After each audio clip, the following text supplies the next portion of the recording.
The silence after the crash was deafening.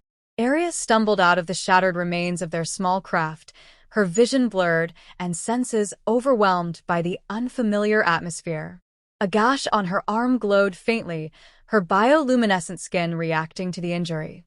She pressed a hand against it, grimacing, before turning to check on Lila. Her daughter, trembling but uninjured, clung to the edge of the wreckage, her wide, shimmering eyes filled with fear. Erya pulled Lila into her arms, murmuring soothing words in their native tongue. The little girl buried her face in her mother's chest, seeking comfort amidst the chaos. The world around them was strange, vast. Green plains stretched endlessly under a blue sky. The air was rich with oxygen, almost too much for Erya's lungs, and the temperature, though tolerable, carried a damp chill unfamiliar to them. Erya's mind raced. The ship's navigation system had malfunctioned during a warp jump, dragging them into this uncharted region. Emergency logs suggested the planet was primitive, its inhabitants unrecorded in their star maps. Primitive didn't mean safe. Her people had learned the hard way that sentient beings, no matter their level of development, often responded to outsiders with hostility. "Lila, stay close to me," Erya whispered, her voice steady despite the growing ache in her chest. They needed to assess their surroundings, find shelter, and determine if the atmosphere was entirely safe for prolonged exposure. The crash site was stark against the landscape, smoke curling from the mangled remains of their ship. Sparks flew intermittently from the exposed wires, and the acrid scent of burning fuel lingered in the air. Erya knew the beacon had activated during the descent. It would draw attention. Whether that would be a blessing or a curse was uncertain. She scanned the horizon with sharp, calculating eyes. The terrain was deceptively serene. A gentle breeze rustled the tall grass, and unfamiliar birds flitted across the sky. It could almost be peaceful, if not for the weight of their predicament. Her focus shifted to Lila, who stared at her expectantly. The child's innocence was a fragile thing, and Erya vowed to protect it at all costs. Her injuries demanded attention. She dug into the remnants of their supplies, finding a compact medical kit. As she worked to clean and seal the wound, her thoughts drifted to the stories she'd heard about humans. Dangerous, unpredictable, and resource-hungry. If this was their world, they needed to tread carefully. Lila tugged at Erya's sleeve, pointing toward the horizon. A faint sound carried on the wind, a rhythmic hum, almost mechanical. Erya froze, her senses sharpening. It could be natural, but instinct screamed otherwise. She crouched low, pulling Lila down with her, and scanned the sky. Nothing visible yet. "Quiet now," she whispered, holding Lila close. The little girl nodded, suppressing a whimper. The hum faded, but the unease lingered. Whatever awaited them on this planet, Erya knew one thing. They were not alone. The distress signal blinked faintly on the monitor, its origin displayed as a glowing point on the planetary grid. Dr. Rivera leaned closer, her brow furrowing in concentration. The readings were clear. An unregistered object had entered the atmosphere and crash-landed. The signal was strong, but it carried a peculiar energy signature. It wasn't one they had cataloged before, though it bore similarities to known interstellar technologies. "Could be a probe," one of her team members suggested. "Or a small craft. Small enough to carry something alive," Rivera replied, her tone measured. She tapped the console, bringing up atmospheric scans of the crash site. No radiation, no immediate signs of danger to approach. "We move in cautiously." The team loaded their transport, a compact vehicle equipped with scanners and an assortment of supplies. Rivera kept her team focused and calm as they neared the site. The landscape opened before them, rolling grasslands, untouched by human development. Then, as they crested a hill, the crash came into view. The wreckage sat nestled in a shallow crater, its edges charred and smoking. Even from a distance, Rivera could see movement. She adjusted her binoculars and froze. Two figures, clearly not human, were visible near the ship. "Visual confirmation of life forms," she reported quietly. "One adult, one juvenile. Appears humanoid, but distinctly alien. Maintain distance." The others fell silent, tension thickening in the air. Protocol demanded caution. Rivera observed the pair through the binoculars, noting the protective way the adult shielded the smaller one, their body language taut with unease. The mother appeared injured, her movements stiff and deliberate as she gathered materials from the wreckage. "They're scared," Rivera murmured. "Possibly hostile, but it looks more like survival mode." One of the younger team members shifted uneasily. "What if they see us as a threat? We don't even know if they understand peace gestures." "We start small," Rivera said. "We don't approach directly. Let them decide if they want contact." The team descended cautiously, stopping just beyond the crater's edge. Rivera signaled them to stay put and retrieved a supply pack from the transport.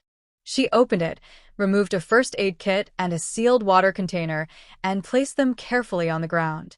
Then she stepped back, her hands visible and empty. A universal sign of non-aggression. The alien woman noticed immediately. Her body tensed, and a faint glow rippled across her skin.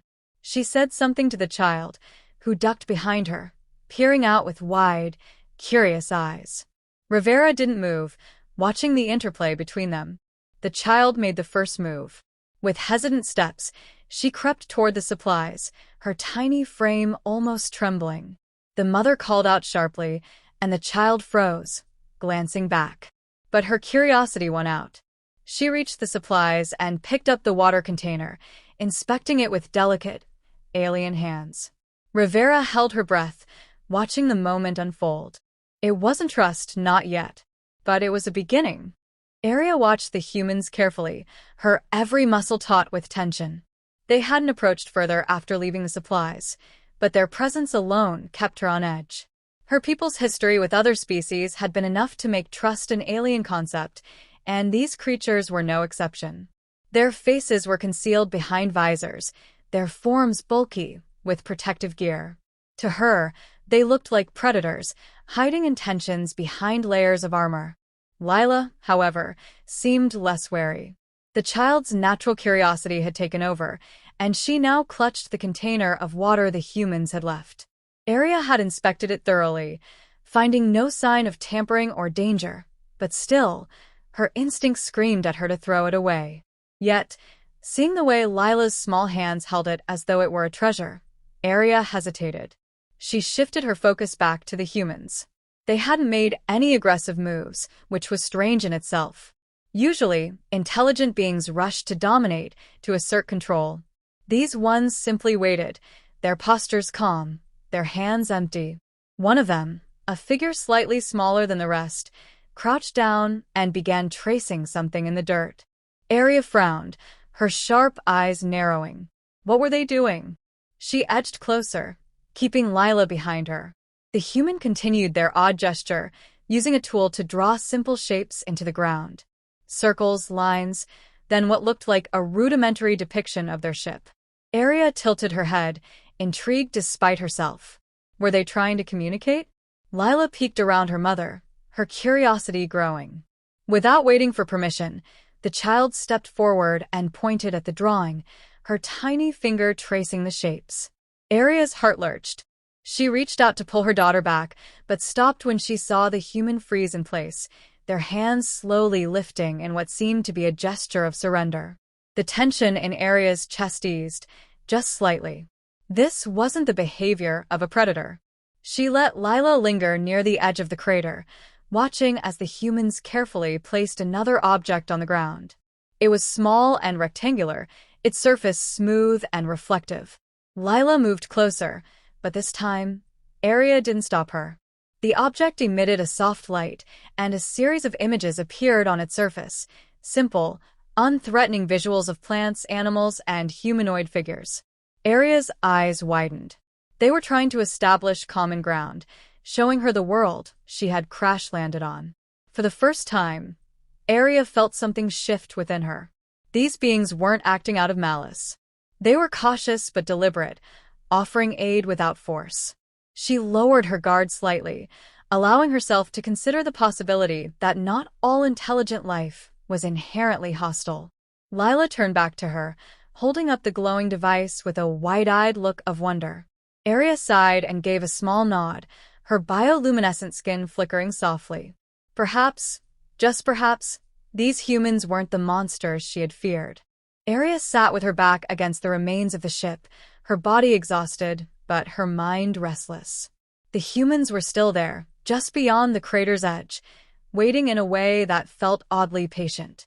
They hadn't crossed the boundaries she had silently established, though they could have.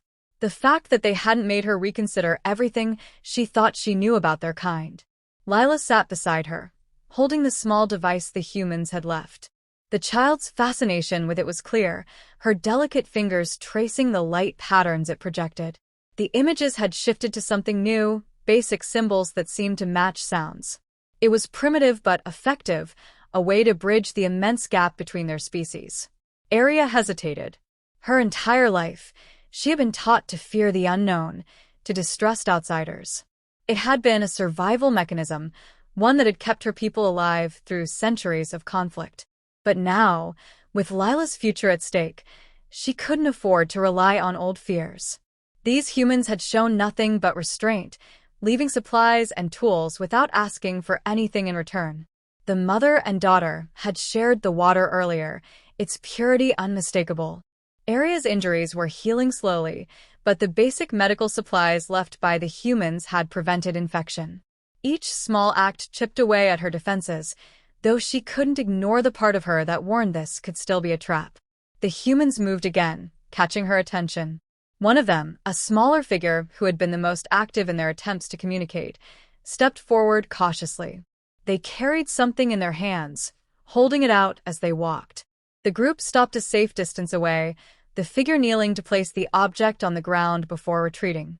Erya stood, her movements deliberate as she approached the object. Lila followed, clutching the glowing device tightly. When they reached the edge of the crater, Erya knelt and examined the new offering. It was soft, colorful, and oddly shaped. A child's toy, she realized, made from harmless materials. Lila gasped, her eyes lighting up with joy as she reached for it. Erya didn't stop her. Instead, she looked up at the humans, her gaze meeting the reflective surface of their helmets. Slowly, she placed a hand on her chest, the universal gesture her people used to signify thanks. For the first time, she saw the humans react with visible relief, their postures relaxing. The moment solidified her decision. She turned back to the crash site, carefully retrieving a small, glowing orb from the wreckage. It was a fragment of their technology, harmless on its own but invaluable as a cultural artifact. Carrying it with care, she returned to the human's boundary and placed it on the ground, a gesture of trust in return. One of the humans stepped forward, picking it up gently. They studied it for a moment before giving a small, deliberate nod. It wasn't much, but it was enough. As Erya and Lila followed the humans to their transport, she felt the weight of her fear begin to lift. These beings, though strange and unpredictable, had shown her something she never expected to find here: hope.